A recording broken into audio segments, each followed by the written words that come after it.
भारी बारिश से हैदराबाद में जल जमाव हो गया है, जिससे आमजन के लिए मुश्किलें खड़ी हो गई हैं। 1 मिनट में देखिए पूरी रिपोर्ट। भारी बारिश से तेलंगाना और आंध्र प्रदेश के कई इलाकों में बाढ़ जैसे हालात पैदा हो गए हैं। अब तक बारिश और बाढ़ से लगभग 50 लोगों की मौत हो चुकी है। मंगलवार को हैदराबाद में 190 मिलीमीटर से ज्यादा बारिश दर्ज की गई। शहर के कई इलाकों से आ रही तस्वीरों से पता लग रहा है कि इलाके में हालात काफी खराब हैं।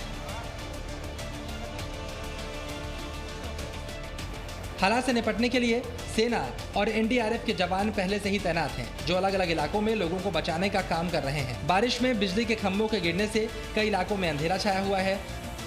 आशंका जाहिर की जा रही है कि बाढ़ और बारिश से अब तक शहर में 9,000 करोड़ से भी ज्यादा का नुकसान हुआ है। मौसम विभाग ने आज भी बारिश होने की चेतावनी दी है। प्रधानमंत्री मोदी ने दोनों राज्यों के मुख्यमंत्रियों से बात कर उन्हें हर संभव मदद देने का आश्वासन दिया है। उधर गृह मंत्री अमित शाह ने भी ट्वीट करके कहा है कि मोदी सरकार जरूरत के समय में दोनों राज्यों के लोगों को हर संभव सहायता प्रदान करने के लिए प्रतिबद्ध है। दिल्ली दंगों के मुख्य आरोपी और आपके पूर्व पार्षद ताहिर हुसैन के खिलाफ मनी लॉन्ड्रिंग के मामले में चार्जशीट दायर की गई है। 1 मिनट में पूरी खबर देखिए। आम आदमी पार्टी से निष्कासित पूर्व पार्षद ताहिर हुसैन के खिलाफ चल रही मनी लॉन्ड्रिंग के मामले में ईडी ने चार्जशीट दायर कर दी है।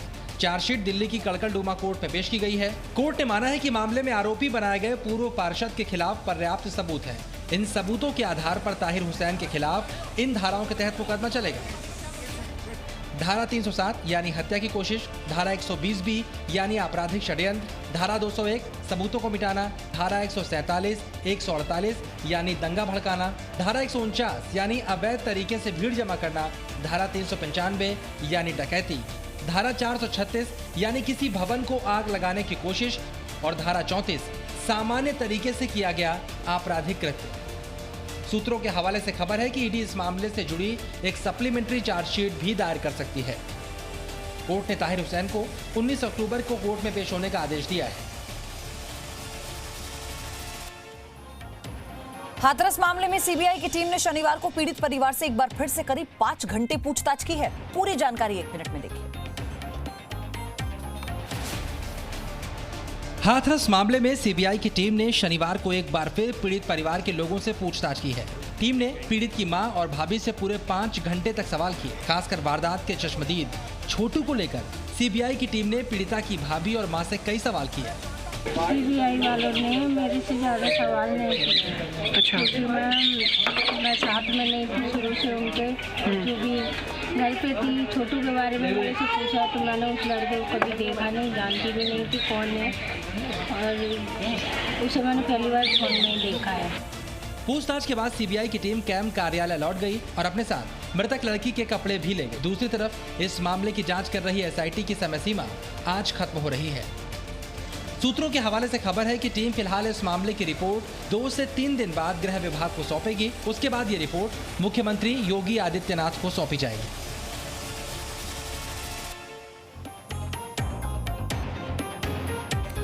कश्मीर में धारा 370 को दोबारा लागू करने वाले बयान को लेकर बीजेपी कांग्रेस पर हमलावर है। 1 मिनट में इस खबर से जुड़ी हर अपडेट।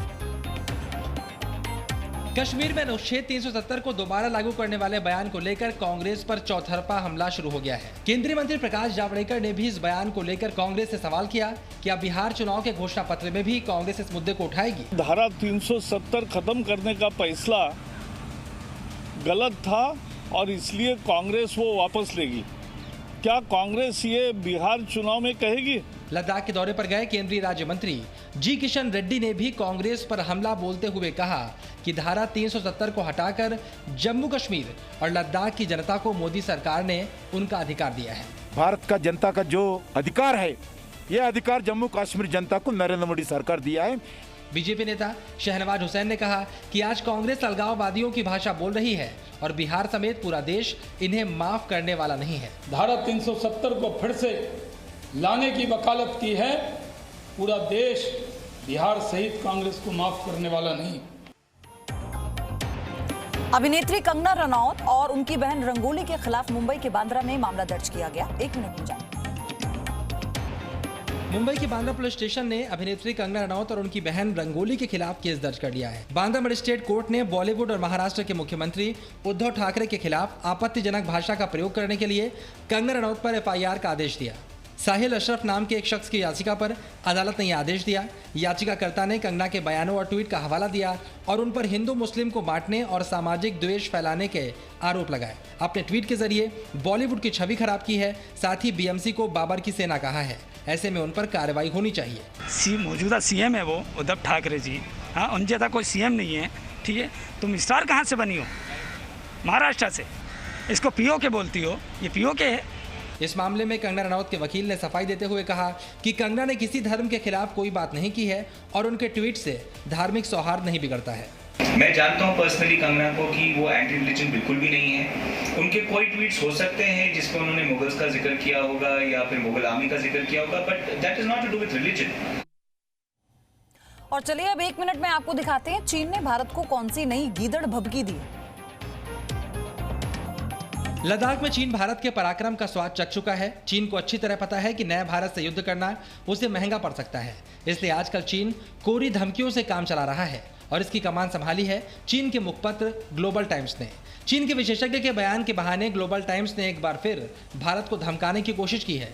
ग्लोबल टाइम्स की रिपोर्ट में कहा गया है, भारत अगर चीन के साथ सीमा वार्ता पर ताइवान का सवाल उठाता है तो चीन कार्रवाई करेगा। ग्लोबल टाइम्स के मुताबिक चीनी विशेषज्ञ ने ताइवान और भारत के करीबी संपर्क के बाद हिंद महासागर में परिवहन जोखिमों की चेतावनी दी है। इससे पहले ग्लोबल टाइम्स ने चीन के युद्धाभ्यास और हथियार की वीडियो डालकर भी भारत को संदेश देने की कोशिश की। हालांकि चीन की इन कोरी धमकियों से भारत को कोई असर नहीं पड़ने वाला। गृह मंत्री अमित शाह ने साफ कर दिया कि कोई भी देश भारत की 1 इंच जमीन नहीं ले सकेगा। गृह मंत्री का यह बयान भारत और चीन के 8वें दौर की बातचीत से पहले आया है। भारत और चीन के बीच कोर कमांडर स्तर की 8वें दौर की बातचीत अगले सप्ताह हो सकती है। सूत्रों के मुताबिक दोनों देशों के बीच 19 अक्टूबर को बातचीत संभव है। ग्लोबल हंगर इंडेक्स 2020 में भारत ने 94वें पायदान पर भारत पहुंचा है। 1 मिनट में पूरी खबर समझिए। ग्लोबल हंगर इंडेक्स 2020 की लिस्ट में भारत 94वें पायदान पर पहुंच गया है। इस लिस्ट में कुल 107 देशों के नाम शामिल हैं। विशेषज्ञों ने इस स्थिति को गंभीर बताया है और इसकी सबसे बड़ी वजह प्रभावी निगरानी और मौन दृष्टिकोण को माना है। ग्लोबल हंगर इंडेक्स 2020 की इस लिस्ट में श्रीलंका 64वें, नेपाल 73वें, बांग्लादेश 75वें, म्यांमार 78वें और पाकिस्तान 88वें पायदान पर था। ये सभी देश मॉडरेट स्थिति में हैं। भारत की रैंकिंग के हिसाब से यहाँ की 14% आबादी कुपोषण का शिकार है। इस रिपोर्ट में यूपी और बिहार जैसे राज्यों में कुपोषित लोगों की संख्या सबसे ज्यादा है।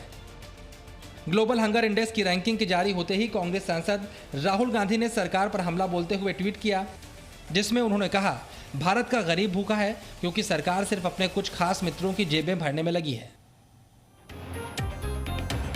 आइए 1 मिनट में देखते हैं बिहार चुनाव की हर अपडेट। कांग्रेस नेता तारिक अनवर ने सीएम नीतीश कुमार पर हमला करते हुए कहा कि मैनिफेस्टो बिल्कुल सोच समझकर बनाया गया है। 15 साल नीतीश जी पावर में रहे और बिहार आज भी बीमारू नाम से जाना जाता है। 15 साल में अगर ये चाहते तो आज जो बिहार बीमारू राज है या उस नाम से जाना जाता है, तो कम से कम ये धब्बा, ये दाग वो मिटा सकते थे। तो दूसरी तरफ उप मुख्यमंत्री सुशील मोदी ने महागठबंधन के चुनावी घोषणा पत्र पर पलटवार करते हुए कहा कि रेपिस्ट, हत्यारों को टिकट दिया गया है। बलात्कारियों को जिन लोगों ने टिकट दिया, अपराधियों को जिन्होंने टिकट दिया, वो लॉ एंड ऑर्डर की बात कर रहे हैं। एनसीपी नेता नवाब मलिक ने कहा कि ये साफ है कि बीजेपी नीतीश जी को हराने के लिए चिराग को हनुमान बना रही है। अपने आप को हनुमान बता रहे हैं। अब स्पष्ट हो गया है कि नीतीश जी की लंका जलाने के लिए भारतीय जनता पार्टी ने ही चिराग पासवान को हनुमान बनाया है। नीट के परीक्षा परिणामों में इस बार कई बच्चों ने कामयाबी हासिल की है। आपको दिखाते हैं 60 सेकंड। ओडिशा में गरीब बच्चों को शिक्षा प्रदान करने वाली संस्था जिंदगी फाउंडेशन के सभी 19 बच्चों ने नीट 2020 क्वालिफाई कर लिया है। ये संस्थान गरीब बच्चों को मेडिकल प्रवेश परीक्षाओं की तैयारी कराता है। फाउंडेशन के संस्थापक अजय बी सिंह बताते हैं कि उनके पिता की मृत्यु मेडिकल सुविधाओं के अभाव के कारण हो गई थी, जिसके बाद उन्हें ऐसी संस्था को स्थापित करने का विचार आया। आज के कोरोना से लड़ते हुए, गरीबी को मात देते हुए हमारे 100% बच्चा 19 के 19 बच्चे इस बार नीट 2020 में सेलेक्ट हो गए हैं। ये हमारे लिए और हमारे देश के लिए बहुत बड़ी खुशी की बात है। दक्षिणी कश्मीर के पुलवामा जिले के रहने वाले बासित बिलाल खान ने नीट परीक्षा में 720 में से 680 अंक हासिल किए। उन्होंने पूरे जम्मू कश्मीर में सबसे ज्यादा अंक हासिल किए हैं। बासित का कहना है कि वो मेडिकल की प्रवेश परीक्षा के लिए 11वीं क्लास से ही तैयारी कर रहे थे। वो अपनी सफलता का श्रेय अपने शिक्षकों को देते हैं। मथुरा में श्री कृष्ण जन्मभूमि विवाद की याचिका मंजूर होने पर सियासत तेज हो गई है। 1 मिनट में खबर अपडेट। मथुरा में श्री कृष्ण जन्मभूमि विवाद पर दायर की गई याचिका स्वीकार कर ली गई है, जिस पर हैदराबाद के सांसद और AIMIM के राष्ट्रीय अध्यक्ष असदुद्दीन ओवैसी ने एक ट्वीट किया है। ट्वीट में उन्होंने कहा कि जिसका डर था वो सच हो गया है। बाबरी मस्जिद से संबंधित फैसले ने संघ परिवार के संकल्प को मजबूत किया है। याद रखें, अगर हम अभी भी नहीं जागे तो संघ इस पर एक और हिंसक अभियान शुरू कर सकता है और कांग्रेस भी अभियान में शामिल हो सकती है। इस ट्वीट पर पलटवार करते हुए बीजेपी के राज्यसभा सांसद जफर इस्लाम ने कहा कि उनकी दुकान इसी से चलती है, इसलिए वो इस तरह की बातें करते हैं। ओवैसी जी अननेसेसरीली लोगों का मन खट्टा करने के लिए और गुमराह करने के लिए इस तरह की बातें करते हैं, इस तरह की ट्वीट करते हैं, इसलिए कि उनकी दुकान इसी में चलती है।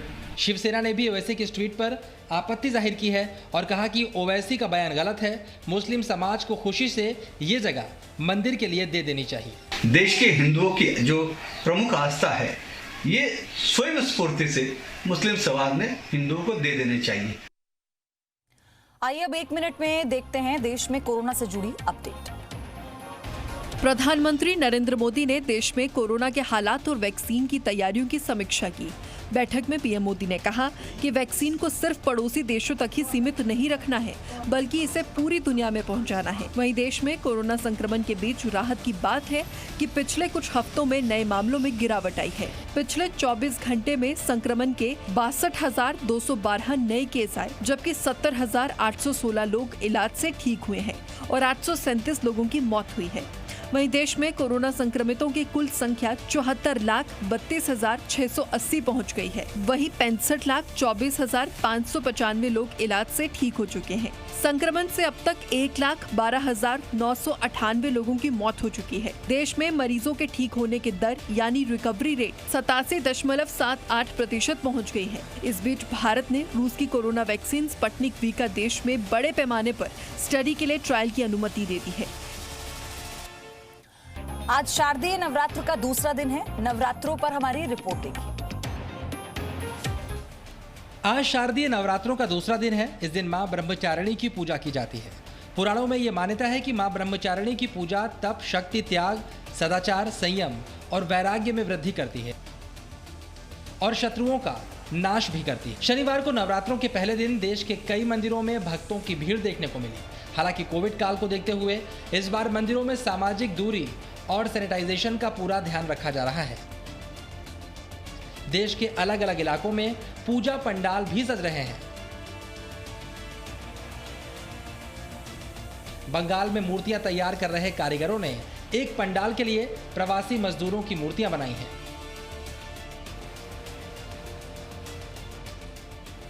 जिसके जरिए कारीगर उन सभी मजदूरों को श्रद्धांजलि दे रहे हैं जो कोरोना के इस दौर में पैदल चलते हुए या किसी हादसे में अपनी जान गंवा चुके हैं। Presenting B News app available on Google Play and App Store. Download it now.